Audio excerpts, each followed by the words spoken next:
শুভ সকাল বন্ধুরা। একটা রেসিপি করেছি, নতুন রেসিপি, নিজে আইডিয়া করেই করেছি। দেখুন, প্রথমে নিয়ে নিয়েছি এই যে বক ফুল আছে, বাঁধাকপি অল্প পরিমাণ নিয়েছি,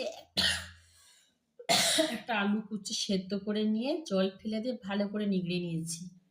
তারপরে আছে এই যে একটা গলদা চিংড়ি, এই যে পুরো ভেজে নিয়েছি। তারপরে আছে 4-5টা শুকনো লঙ্কা, পেঁয়াজ কুচি, রসুন, কাঁচা লঙ্কা দুটো, ধনে গোটা, জিরে গোটা, কালো জিরে ভেজে সব একসঙ্গে ভেজে নিয়েছি। পেঁয়াজ কুচি সব একসঙ্গে ভেজে নিয়েছি।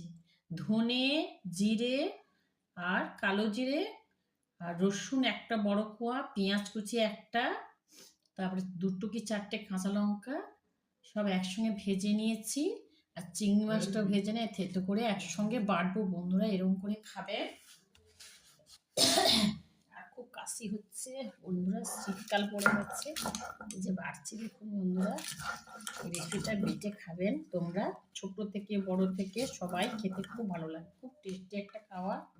এর মধ্যে সর্ষে তেল দিয়ে দেবো আর লবণ দিয়ে দেবো।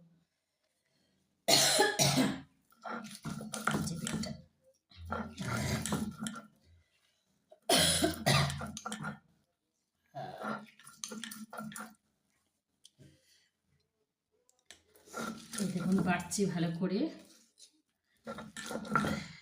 এরকম করে ভালো করে বেটে নেবেন বন্ধুরা।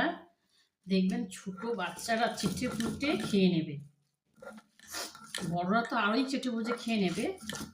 এসব সুস্বাদু খাবার বাচ্চাদের মুখে খুব ভালো লাগবে।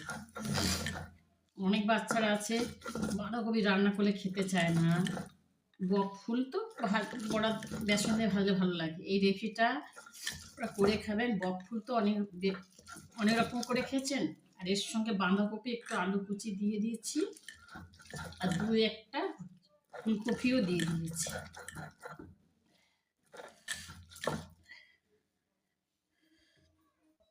দেখুন বন্ধু, আরেকবার করে বেটে নিচ্ছি।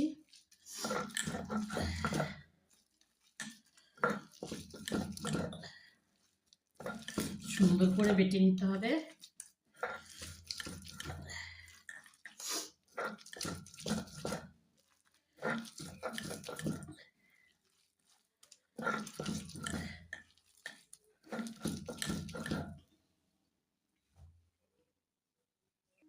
এই যে বন্ধুরা বাটা হয়ে গেছে, এবার সুন্দর করে তেল দেবো।